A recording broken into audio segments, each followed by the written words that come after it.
Now, in terms of the matchup they got this week, it's a bad matchup for him, man, going against the Rams, and he lost his left tackle and Bakhtiari. Um, the, what I see what the Packers are going to do in this game, it's going to be a lot of short passes. He's not going to really have time to throw it deep. That game plan is going to be a lot of short stuff. Probably similar to when they played Chicago or any other really good defense where he didn't have a lot of passing yards.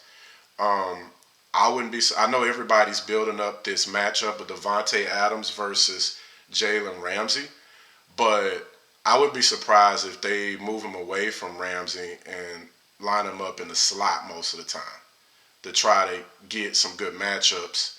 Um, I wouldn't be surprised if Aaron Jones is used in the passing game a little bit more in this game to try to create matchups against the linebackers. They might use Robert Tonyan a little bit too, but I think that's how you exploit them. You can't go man for man on the outside. You just don't have. To me, they don't have the ability to separate from those corners, and then he's probably not going to have the time for those 7-step drops to develop. So and then on the flip side of it for the Rams, I think you pound that rock with Akers. You know, um, the tough part about picking this game is because Jared Goff. I don't know how good Jared Goff is going to be. Um, you know, so it's really tough to really pick this game. Um, I'm gonna I'm gonna say some kind of way the Packers figure out a way to beat them at home. The Rams are traveling on the road. The LA team, all they've been doing is practicing in that LA weather. Jared Goff had surgery recently on his thumb, on his throwing hand. He's got a pin in it. And I think that's going to impact him. As much as they run the ball and stuff, at some point they're going to have to throw it.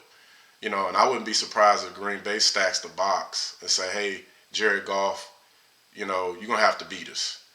And I don't necessarily think he's going to be able to do that. So they probably run a lot of two tight end sets. I doubt the Rams are going to, get into any 11 personnel, which is one running back, one tight end, or get into 10 personnel, which is just one running back and four receivers, or get into, anything like that.